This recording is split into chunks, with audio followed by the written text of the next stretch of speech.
Hola amigos, ¿cómo están? Bienvenidos al Arte de lo Jurídico. Soy Fernando Victoria y aquí vamos a hablar de los temas legales más importantes y de relevancia. Comenzamos.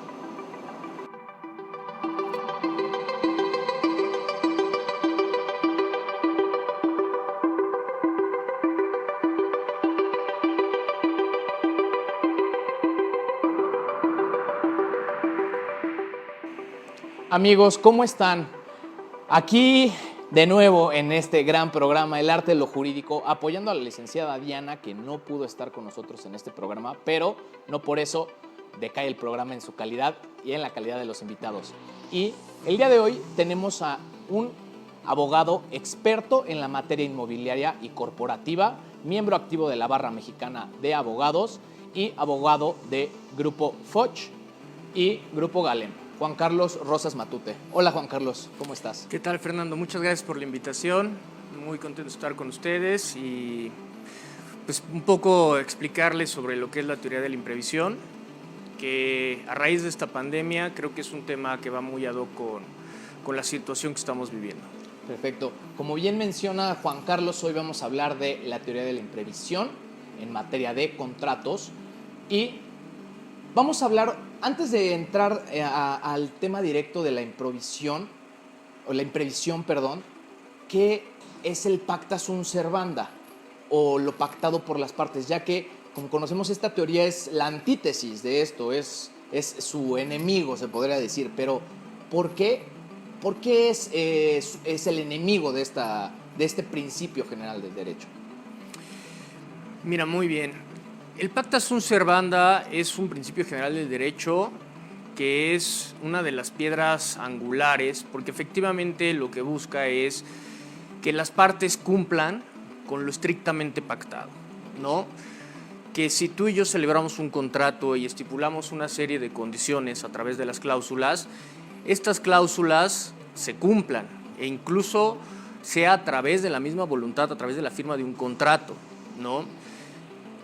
Es fundamental para cualquier sociedad que este principio funcione, que se genere y que esté regulado, porque la certeza jurídica da una validez y una certeza a la hora de actuar en frente de los posibles acontecimientos que puedan generar. ¿Qué pasa con la teoría de la imprevisión? Es precisamente la antítesis, porque es aquella que busca que en casos extraordinarios y que están mucho más allá de la voluntad de las partes, se pueda retomar se pueda volver a pensar en esas cláusulas y haya la posibilidad de modificación o en el peor de los casos de una resolución, ya que las condiciones en las cuales se pactaron han cambiado y no están a voluntad ni de una ni de la otra parte, y esas condiciones externas o extraordinarias de las que te estoy platicando pueden ocasionar que haya un desequilibrio de manera oneroso tan grave que te queda afectando a ti, ¿no? Okay. Como una de las partes. Entonces, lo que busca precisamente la teoría de la imprevisión es darle la posibilidad a esta parte afectada de replantearse los problemas y de que haya una modificación, ¿no? Para no afectar a las partes, ¿no? O sea, lo que se busca es un tema de equilibrio entre lo pactado, que si bien es cierto, en un momento se pactó o se acordó de tal manera que en el caso que pase algo extraordinario, que es lo que nos vas a explicar más adelante, se modifiquen las situaciones de hecho que perjudican a una parte de manera grave y a la otra la van a beneficiar pues de una manera bastante relevante. Entonces, lo que se busca, creo yo, es el tema de un equilibrio entre lo pactado. Así es, y más que un equilibrio se busca la justicia, ¿no? Es un tema, así como el pacta sunt servanda busca la certeza jurídica y otorgarle certeza jurídica a las personas al momento de celebrar un contrato, también la teoría de la imprevisión busca un tema de justicia, ¿no? Que como tú sabes, pues es siempre un tema muy abstracto hablar de la justicia, sí, ¿no? ¿Por qué viene a colación la teoría de la imprevisión en este caso de manera específica o el momento específico en el que estamos viviendo? Porque precisamente la pandemia es uno de estos eventos extraordinarios de carácter nacional que no se pudieron prever, que no queda a voluntad de las partes y que o está ocasionando en diversos contratos, por ejemplo, un préstamo, en un crédito hipotecario, en un contrato de arrendamiento, de comodato, está ocasionando que haya un desequilibrio en estas pretensiones, de tal manera que es necesario que replanteemos la posibilidad no solo de terminar el contrato, sino de modificarlo, porque a nadie le conviene tampoco que haya una desbandada a la hora de rescindir contratos de arrendamiento, de créditos hipotecarios. Tú imagínate la cantidad de... ¿Qué harían los bancos con una cantidad de afectación económica? Y en sí aquí ya no sería eso que nos dices tú, el tema de una justicia. Ya no sería buscar una justicia, sino sería pues únicamente buscar las rescisiones y afectaciones económicas para ambas partes, que al final el Estado y la ley no buscan eso, sino que buscan ese equilibrio y esa justicia. Así es. Tú imagínate qué haría un banco con una cartera vencida donde todos sus deudores decidan no pagarle. Y que la ley lo faculte para eso. Exacto. Entonces, es una línea muy delgada la que existe entre lo que debe de ser y lo que es y lo que debe de ser, ¿no? Entonces, es por eso que ahora con la nueva normalidad de la que estamos viviendo, es importante que nos tomemos unos minutos para reflexionar, ¿no? sobre la aplicabilidad de esta teoría frente a la nueva realidad que está sucediendo, ¿no? Ok, perfecto. Ya que hablamos de tomar en cuenta esta teoría para la realidad en la que estamos y para el caso en concreto o la situación en la que vivimos hoy en día, ¿qué te parece si nos hablas un poquito de los antecedentes? ¿Cómo surgió esta teoría de la imprevisión? ¿Ya existían los códigos? ¿Era algo que se tenía planeado? ¿O cómo fue que los legisladores y los estados buscaron regular estos supuestos? Porque son supuestos extraordinarios, no son cuestiones que pasen del día al día para poder estar regulados pues, desde tiempo atrás, ¿no? Fíjate que es muy interesante. En el derecho romano, que es digamos que el más antiguo de nuestros antecedentes para el derecho mexicano, nunca se planteó esta posibilidad. Siempre se fue al principio general del derecho, el pacta sunt servanda.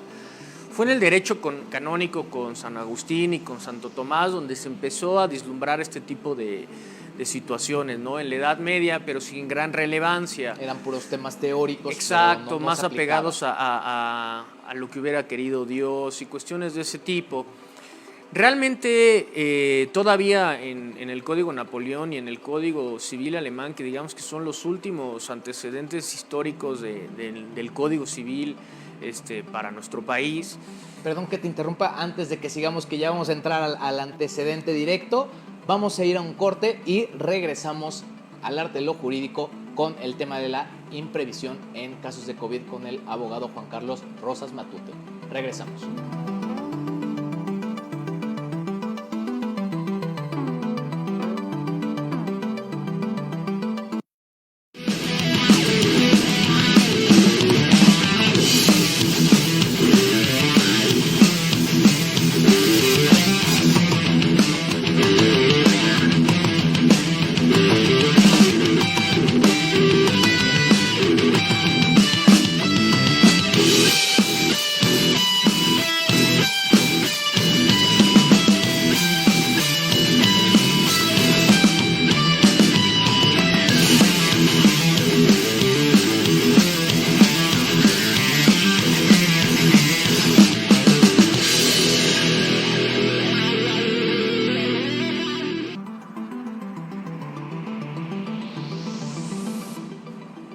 Amigos, y estamos de regreso en el arte de lo jurídico con el tema de la imprevisión, la teoría de la imprevisión en la nueva normalidad con el abogado Juan Carlos Rosas Matute.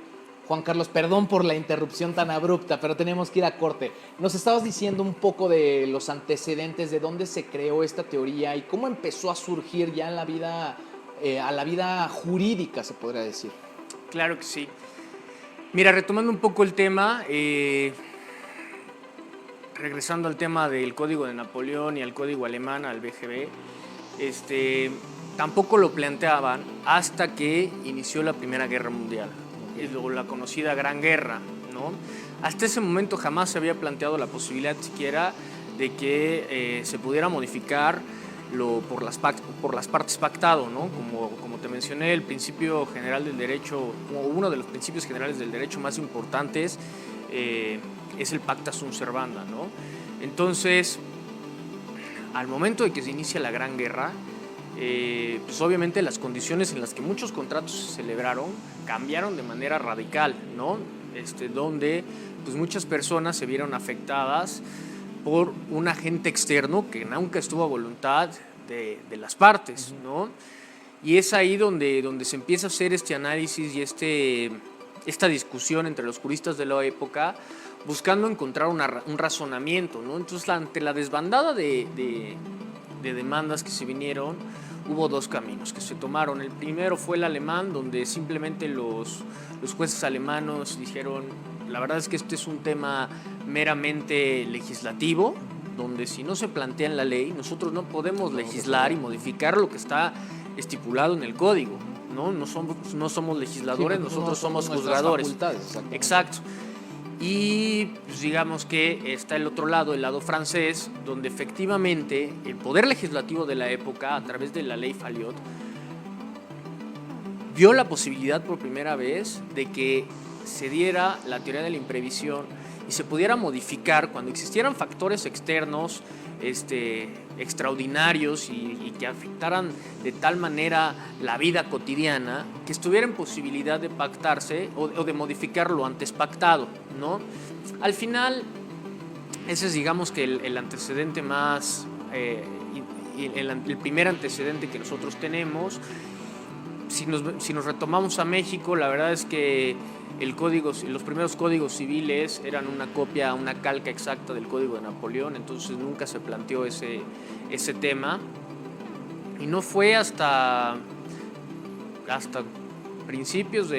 finales del siglo XX, principios del siglo XXI, donde algunos estados, como por ejemplo Morelos, Jalisco, Veracruz, Quintana Roo, se plantearon la posibilidad y empezaron a legislar al respecto.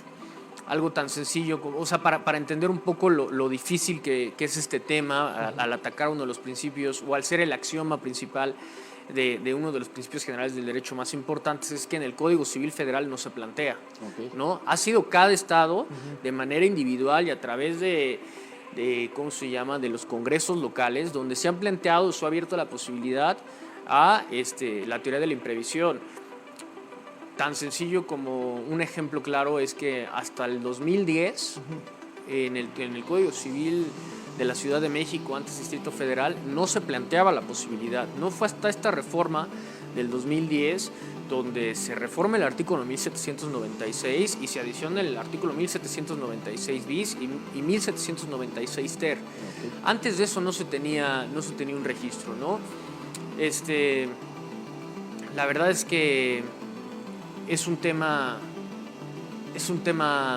si no nuevo, es un tema poco explorado por las causas que lo originan, ¿no? Estamos hablando de que el primer origen es una guerra mundial, no, sí, que no es cualquier guerra. Que cada fin de semana pasen guerras o como en el momento en que nos encontramos, que estamos en una pandemia. Claro. Hace cuántos años no existía una pandemia y que son situaciones extraordinarias que no son del día a día. Es por eso que no se legislaba respecto de eso, que eran casos aislados que durante mucho tiempo no se habían dado para estarlo legislado.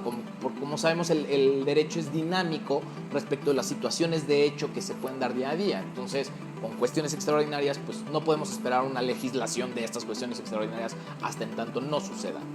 Claro, es ahí digamos que la relevancia que tuvo esta reforma del 2010, porque digamos que hasta ese momento no había pasado una situación extraordinaria de este nivel, ¿no? Entonces, digamos que el hecho de que esté en nuestra legislación, el Código Civil, el hecho que esté legislado en el Código Civil de algunos estados y en el Código Civil de la Ciudad de México, pues te habla de que hubo cierta revisión. No podría recordar un evento de esta naturaleza, salvo la devaluación de 1994, por ejemplo, ¿no? Ahí se me ocurre, digamos que de manera inmediata ese antecedente, Pero pues más allá de eso, son realmente eventos extraordinarios, ¿no? Guerras, pandemias, inflación, devaluación, cosas que realmente no se tienen estipuladas. En mi opinión, es un gran momento para incluso plantearse la posibilidad de que haya más regulación al respecto, ¿no? Porque un poco haciendo el símil con el caso fortuito y la fuerza mayor, aquí afecta a todo un país, no simplemente un terremoto, no simplemente una inundación, aquí afecta a todo un país y hubo, si tú te acuerdas, como por ahí el 30 de marzo, si no me equivoco, de este año, salió en el Diario Oficial de la Federación una serie de actividades que eran esenciales y no esenciales. Sí, el decreto donde se suspendían las actividades, se ordenaba esa suspensión, no era como un exhorto a los particulares, sino era una orden, un acto de autoridad en el cual, si no lo cumplías, podías ser sujeto de diversas sanciones. No era como que te invitaba el gobierno a suspender tus actividades. Así es, y platicando un poco de la experiencia que yo viví asesorando a una inmobiliaria, es el plantearte el tema de equilibrar ¿cómo se llama? Los ingresos de ambas partes, ¿no? El tema del arrendador, el tema del arrendatario. Al final el arrendador, que es la empresa a la que yo representé en su momento, pues también vive de las rentas, ¿no? Sí, y no nos podemos ir a una renta cero, porque entonces afectas a una de las partes. No es el tema del equilibrio ni de la justicia. Exacto. Sino que como en el principio se estaba beneficiando de manera excesiva a una parte, aquí se está beneficiando de manera excesiva a la contraparte. Es correcto. Entonces, perdemos el tema del arrendador, ¿no? Sí. El arrendador, al igual que el banco, como te platiqué al principio, tiene una cartera vencida incobrable, que de que nada le sirve. Pero, ¿qué te parece si ahorita vemos un poquito más a fondo ese caso y antes del caso ver cuáles son los requisitos de la teoría de la imprevisión para saber cómo nos podemos encuadrar o cómo no? Pero se lo vamos a ver en el siguiente bloque. Estamos con el abogado Juan Carlos Rosas Matute en la teoría de la imprevisión. Regresamos.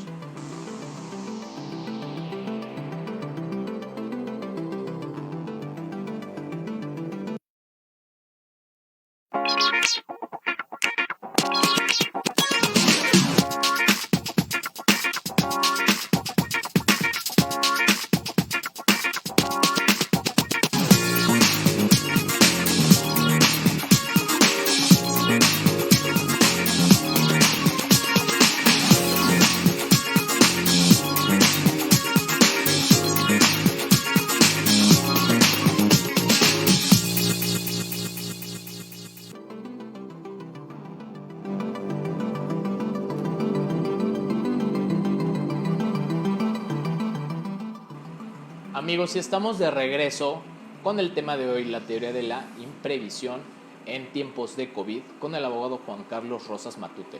Juan Carlos, antes del corte nos estabas platicando de un caso práctico que te tocó vivir aplicando esta teoría y nos quedamos en la cuestión de tampoco se debe de perjudicar de manera o al 100% al arrendador, únicamente buscando no perjudicar al arrendatario. Sí, te comentaba, nosotros nos sucede que la empresa a la que represento tiene varios locales comerciales de diferentes giros, restaurantes, estéticas, gimnasios, y entonces se tiene que empezar a analizar cada caso en concreto, sí, ¿no?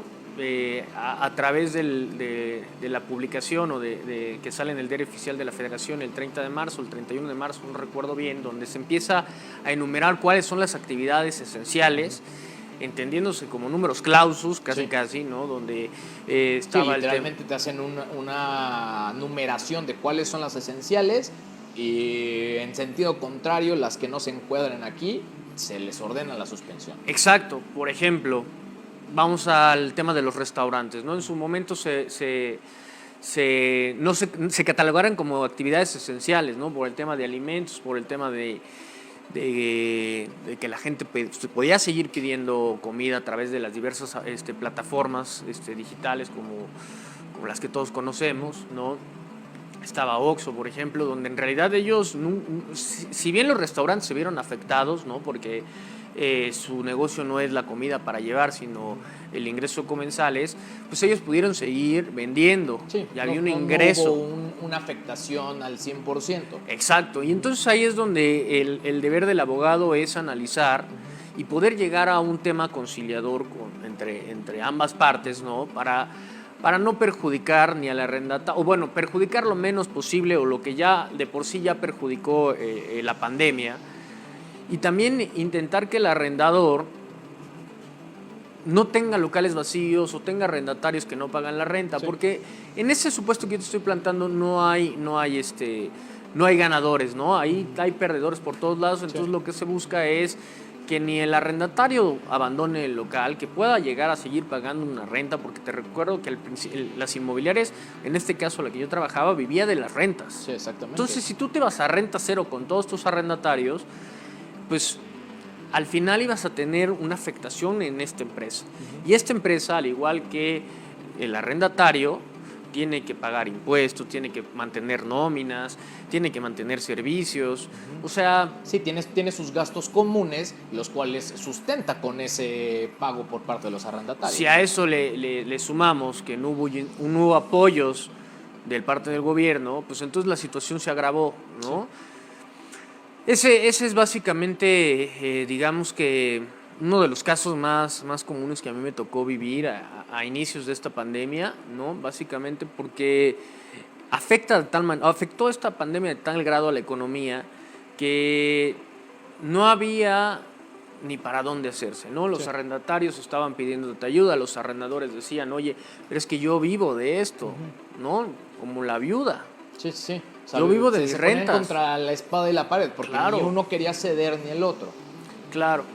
Entonces, pues la verdad es que por eso es tan importante esta teoría de la imprevisión, por eso al final no podemos aplicar los contratos en la rajatabla, uh-huh. ¿no? Y aquí es donde precisamente se busca la justicia y cómo se busca la justicia a través de esta teoría, ¿no? Ok, perfecto.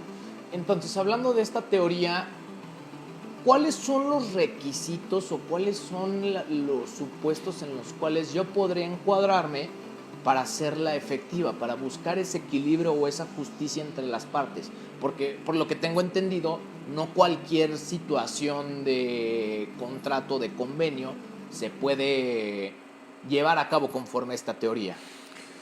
Mira, los contratos que te marca el Código Civil de la Ciudad de México y en general los códigos civiles de todos los estados son aquellos que deben de cumplir 3 condiciones fundamentales, ¿no? Que estén sujetos a un plazo, o a una condición, o sean de tracto sucesivo.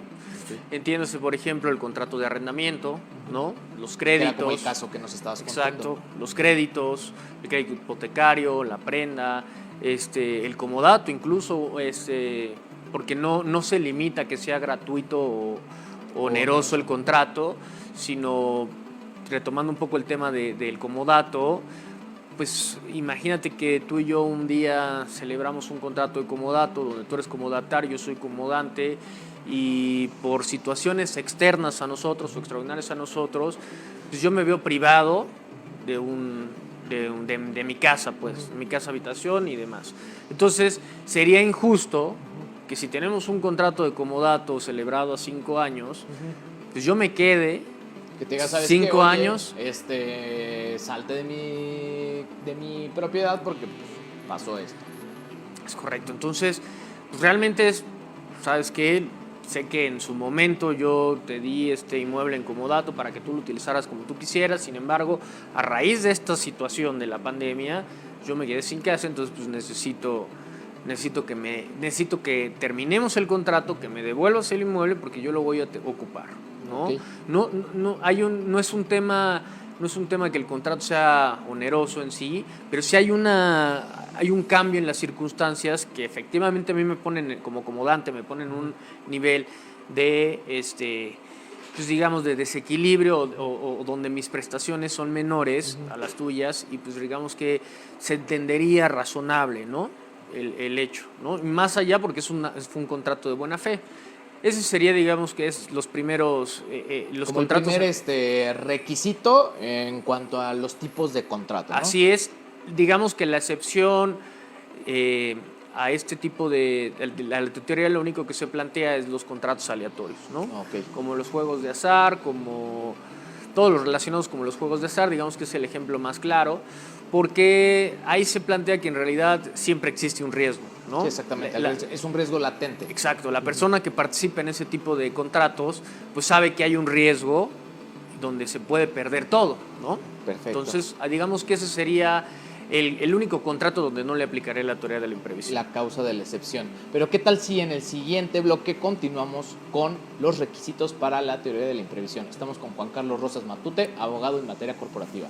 Regresamos. Más orgánico.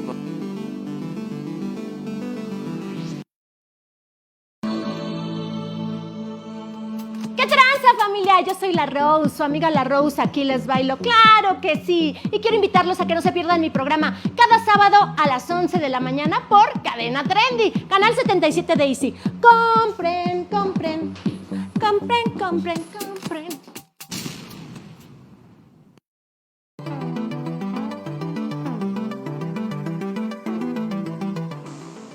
Amigos, y estamos de regreso con el tema de la teoría de la imprevisión en tiempos de COVID con el abogado Juan Carlos Rosas Matute. Juan Carlos, nos quedamos en el bloque anterior en los requisitos para encuadrar en la teoría de la imprevisión. Hablamos de los tipos de contrato que podrían encuadrarse en este supuesto, pero existen más requisitos, ya que son cuestiones excepcionales, se podría decir. Así es, mira, el segundo requisito es que se trate de un evento extraordinario que modifique las condiciones iniciales en las cuales se pactaron el contrato, ¿no? Okay. Es decir, para cambiarle un poco el tema de la pandemia, pues cuando hay una devaluación en la moneda, cuando hay una estas inflación. Condiciones no sean generadas por parte de las partes, ¿no? Así es, generalmente se trata de eventos extraordinarios que no sucede, como tú bien mencionaste al principio, cada 8 días, ¿no? Estamos hablando de una devaluación, una inflación, una guerra, entonces ese tipo de cuestiones puede ocasionar que haya una modificación en las condiciones externas iniciales en las cuales se celebró ese contrato, ¿no? Hay un tema importante ahí que está, digamos, que en debate si deben ser cuestiones objetivas o subjetivas, Okay. ¿no? Entiéndase, por ejemplo, si yo pierdo mi empleo, ¿se podría considerar o no? Habría que ver, ¿no? Yo pienso que no, que es una condición que en realidad no afecta, aunque no se pudo haber previsto y es un factor externo, pues en realidad no tiene el carácter de extraordinario, ¿no? Es ahí, digamos que sí, porque el tema... al final no es como que el tema del desempleo o los despidos injustificados o justificados sean cuestiones extraordinarias. Así Lo es. vemos día con día. Así es, o el tema, por ejemplo, de una enfermedad, ¿no?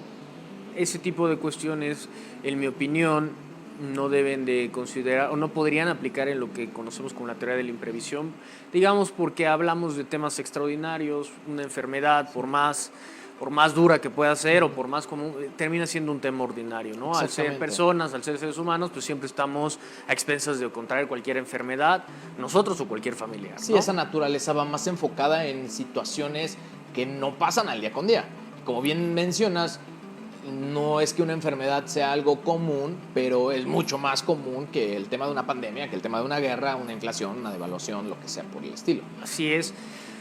Luego, el tercer requisito sería que no esté a voluntad de las partes, ¿no? Que eso es un tema, digamos, que pues, más o menos entendible. No está a voluntad de ninguna de las personas, todos estos temas que hemos estado platicando. Luego tendríamos que ver que el cuarto requisito, cuarto, ¿no? Corto. Tendría que ser que este evento extraordinario que ocasionara un desequilibrio entre entre las prestaciones pactadas en un inicio, ¿no?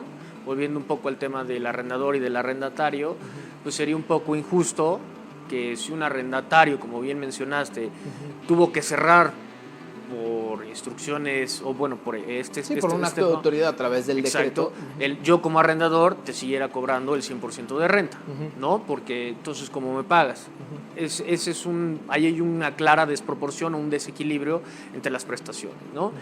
Y por último, la más importante, o bueno, no la más importante, pero en mi opinión, que es algo fundamental el tener en cuenta a la hora de aplicar esta teoría, es que quien lo solicite no debe de estar en mora o debe estar al corriente en el cumplimiento de sus obligaciones pagamento. Okay. Si tú has sido un deudor moroso, como lo conocemos. exacto, que te has dedicado de manera sistemática a hacer el incumplimiento, a no pagar, a esconderte y demás, se presenta esta ocasión, pues no puedes solicitar una reducción, ¿no? Porque en realidad...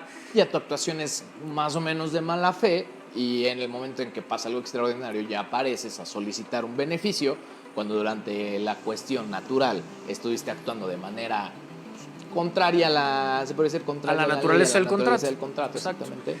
Es correcto, pues precisamente lo que se busca o lo que se plantea en este mismo contrato se parte de la justicia. Entonces estás hablando de la buena fe, ¿no? Si desde un inicio no ha habido buena fe de parte de las personas, pues no puedes agarrar de una teoría que tiene como base la justicia para sacarle provecho, ¿no? Sería poco ético, poco moral y contrario a la naturaleza de esta propia teoría.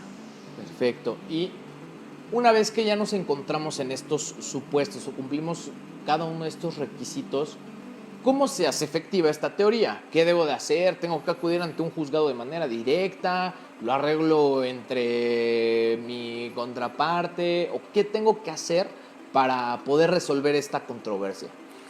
Mira, cada legislación es distinta. Yo me voy a enfocar a la de la Ciudad de México, ¿no?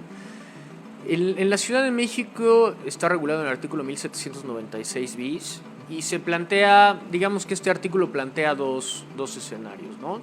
El primero, digamos que es el conciliatorio y el contencioso. El conciliatorio en que se basa es, sucede este evento, entiéndase, inicia, se publica el decreto, yo tengo 30 días, al ser un código sustantivo, tengo 30 días naturales para yo acudir contigo, mi contraparte, y de manera fundada y motivada explicar las razones por las cuales necesito una reducción, sin que esto signifique que hay una suspensión en el cumplimiento de mis obligaciones. O sea, es un tema de, si bien inicia de manera, ¿cómo se llama?, amigable, pues siempre queda a voluntad de la contraparte continuar. Y en el inter, tú tienes que seguir cumpliendo tus obligaciones para no recaer en esta mora de la que hablábamos en un inicio. Porque si no, ya no te encuadrarías en el supuesto de la teoría de imprevisión. Entonces, entre más rápido lo hagas, pues, más fácil es de resolver. Sí. Una vez que tú presentas tu escrito a la contraparte no hay respuesta de la contraparte, digamos que pasas en ese tema conciliatorio, ahora sí ya tienes que acudir ante la autoridad jurisdiccional y solicitar las acciones necesarias para que se aplique esta teoría, ¿no? Okay. Entonces, en un principio yo sí podría llegar a través de un convenio modificatorio a conciliar con mi contraparte, que digamos, ¿sabes qué? Pues vamos a reducir, vamos a hacer esto y pactar que en cuanto deje de ocurrir este evento extraordinario, regresemos a la normalidad. Así es, la verdad es que eso es lo más recomendable. O sea, eso es lo que, por ejemplo, en mi caso se hizo. Si bien es cierto, vamos a partir de un supuesto que estamos hablando de una teoría, como ya hemos platicado, poco conocida, poco explorada, incluso para algunos abogados. Yo, te soy sincero, la tuve que... Es algo nuevo. Pero, ¿qué tal si nos llegó el siguiente corte? Vamos a este corte y continuamos en el siguiente bloque, en el arte de lo jurídico. Regresamos. Es que pues, te hablan cielo, te pinche corte. Estamos en Visión Azulgrana. Porque todos somos Atlante y estamos felices que hayan regresado a casa. Yo soy Archi Balardi. César, el Chispa Suárez. El pibe Zamora. Él es el buen Goyo.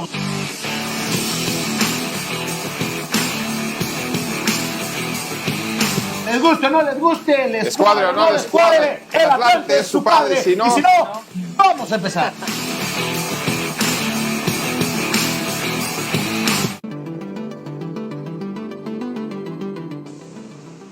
Amigos, y estamos de regreso con el tema de la teoría de la imprevisión con el abogado Juan Carlos Rosas Matute. Juan Carlos, nos hablabas antes de irnos a corte del primer escenario.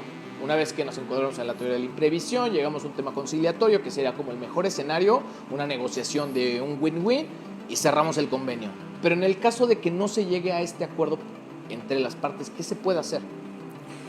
Pues mira, si una vez que tú como la parte afectada acudiste y tuviste una negativa por parte de la contraparte, entonces la ley te marca que tienes 30 días a partir de esa negativa para presentar e iniciar el procedimiento o la acción correspondiente para que se te aplique la teoría de la imprevisión. Aquí digamos que vivimos un tema bastante anormal porque si se cerraron los juzgados y entonces ¿qué se hacía en esos casos? ¿Quién presento mi solicitud o mi acción? Sí es, entonces pues realmente es una teoría o es una situación tan poco probable, o sea, tan extraña, tan extraordinaria, que el día de hoy estamos platicando de eso, pero por las cuestiones que se dieron de una pandemia, ¿no? O sea, cada cuánto pasa una pandemia, cada cuánto pasa un evento de este tipo. Entonces, digamos que pues en 3 artículos pues no puedes resolver todas estas interrogantes, ¿no? ¿Qué hacer? ¿Cómo actuar? Pues en realidad, ¿qué está sucediendo ahorita en juzgados? Pues estamos actuando a tientas. Seguramente después de esto va a salir muchas jurisprudencias al respecto. Sí. El día de hoy prácticamente no hay una jurisprudencia que te establezca el tema de la teoría de la imprevisión. Entonces, se va a modificar todo. Así como va a venir una nueva normalidad en muchos sentidos de nuestra vida, también va a venir una nueva normalidad e incluso una reforma o la verdad es que no sé si vaya a haber una ley especial en este sentido, ¿no? Entonces realmente es un tema complejo donde te digo regulado en tres artículos, pues poco podemos sacar, ¿no? En ese sentido yo te diría, creo que la conciliación, en este caso específico, atendiendo a esta teoría que una vez más busca la justicia, creo que puede llegar a buen puerto, ¿no? Si yo fuera abogado de un arrendatario, de un deudor, en un crédito hipotecario, yo lo que buscaría sería sentarme a platicar, porque como te platicaba en un inicio, pues realmente ni a los arrendadores les conviene tener locales vacíos, ni a los bancos les conviene tener carteras vencidas incobrables, y entonces el tema de la conciliación y de la buena fe siempre es un camino... Es el camino más fácil y es el mejor. Claro, sí, sobre todo por esto que platicamos, ¿no? Juzgados cerrados, días alternados, y de por sí ya los tiempos eran tardados. Ahora imagínate en esta nueva normalidad donde un día van nones, un día van pares, filas interminables. Entonces, la verdad es que si las personas que nos están viendo tienen un problema de esta naturaleza, yo les recomendaría acercarse a la contraparte, ¿no? Tanto arrendador como arrendatario, como acreedor, como deudor, como comodante, como comodatario, y incluso en un contrato de compraventa, si se pactó a plazos, pues sí, igual hablar y ver la posibilidad de una reducción de precio, que se haga una suspensión de pagos y o haya una disminución, sí, o se vayan a un periodo un poco más largo.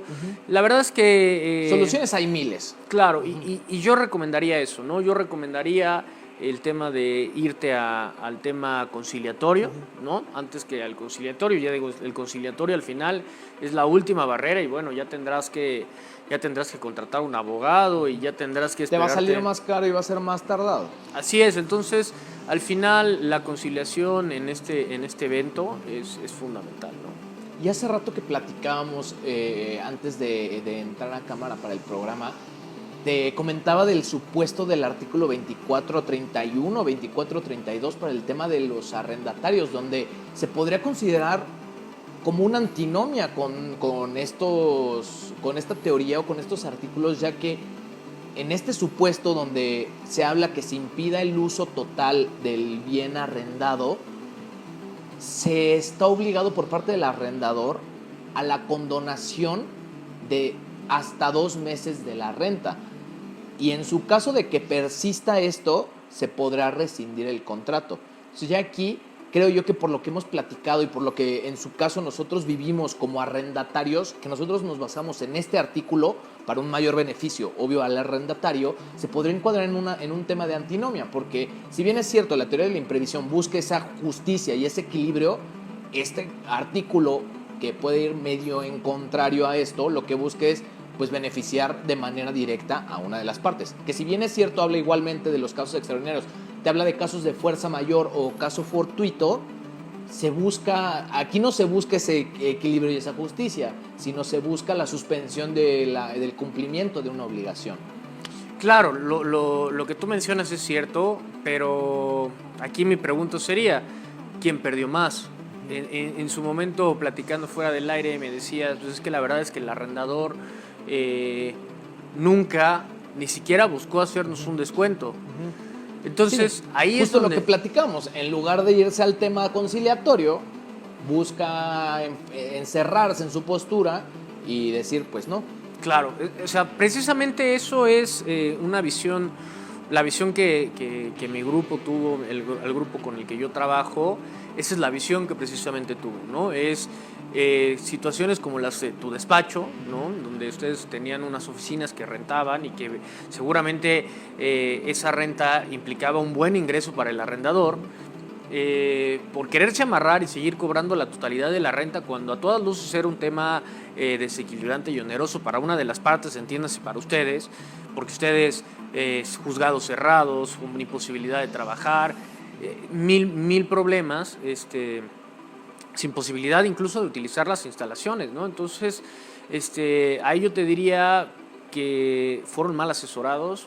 La verdad es que tienen toda la razón en el tema de que tú me comentas, ¿no? Si bien es cierto, habría que revisar el caso específico de cada contrato. Una vez más, lo que busca esta teoría es un tema de justicia, ¿no? Entonces, ¿qué sucede? Yo en el caso de nosotros o del grupo con el que yo trabajo es precisamente después de analizar esta teoría, pues optamos por hacer una reducción en conciliatorio. O sea, pero, hacemos una ¿qué reducción. te parece? Otra vez te tengo que interrumpir, amigo, pero vámonos a un corte para el último bloque y hablar de las conclusiones del tema de la teoría de la imprevisión. Regresamos.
Amigos, estamos de regreso para concluir con este gran tema, la teoría de la imprevisión en la nueva normalidad, con el abogado Juan Carlos Rosas Matute.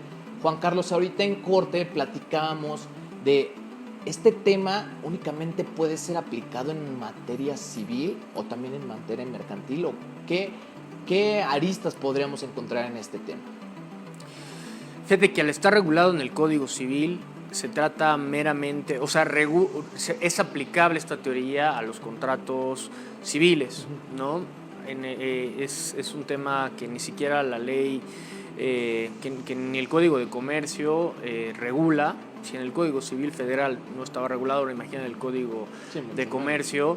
Es un tema estrictamente civil, donde va dirigido a los contratos civiles.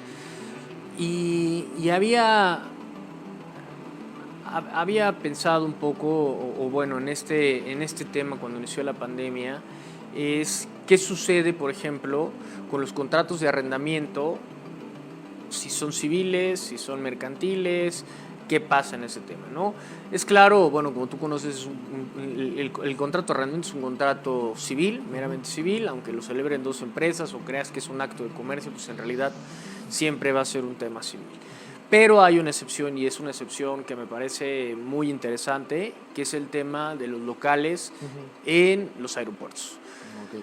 La ley de aviación civil, que es una ley especial, estipula de manera específica que los contratos de arrendamiento que se celebran en los aeropuertos son contratos mercantiles. Okay. Entonces, supongamos que, y un poco bajando el tema una vez más a la teoría de la imprevisión, es ¿qué hubiera pasado si yo rento un local en el aeropuerto? Pues la verdad es que ahí sí no te aplica la teoría de la imprevisión, ¿no? Okay. Ahí sí tendrías que irte al contrato específico, a regular en materia civil federal, para ver si realmente aplicaba caso fortuito, fuerza mayor. Pero digamos que al tratarse de contratos civiles no aplica, tampoco aplica en un préstamo mercantil, por ejemplo.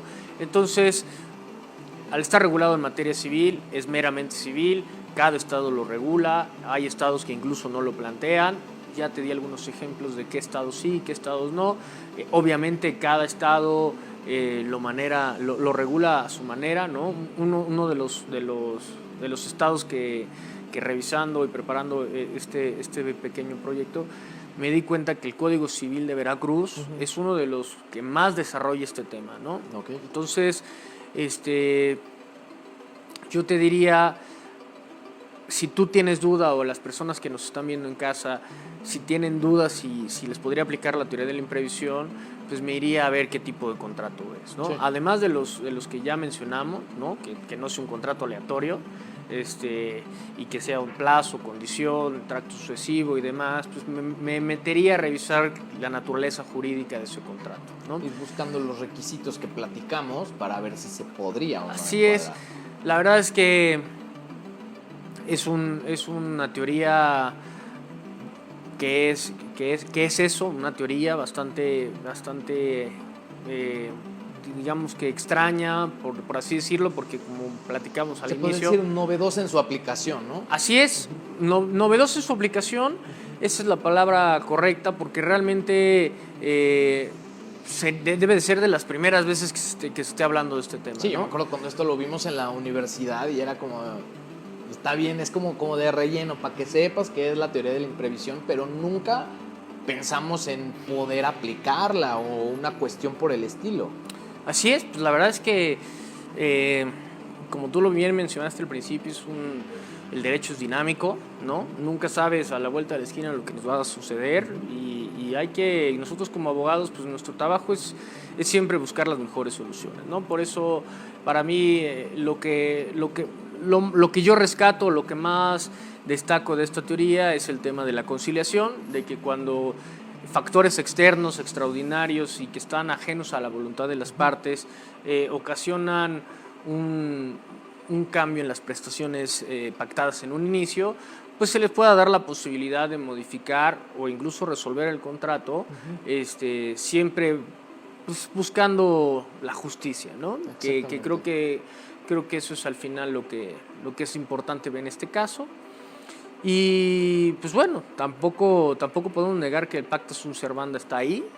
Es un pilar para cualquier Estado de Derecho y que, como bien vimos o bien estuvimos analizando en este programa, pues la verdad es que es muy complicada la aplicación de la teoría, ¿no? Porque prácticamente todos los códigos civiles y todas las legislaciones le dan prioridad, como debe de ser, al Pacta Sunt Servanda, ¿no? Exactamente, y que al final, si tú llegas a una conciliación, estás aplicando el Pacta Sunt Servanda, porque estás modificando esos pactos o esas cláusulas, pero conforme a la voluntad de estas personas. Entonces, al final se podría decir que es su antítesis, pero que si llegamos a este tema de una conciliación, lo vamos a seguir aplicando.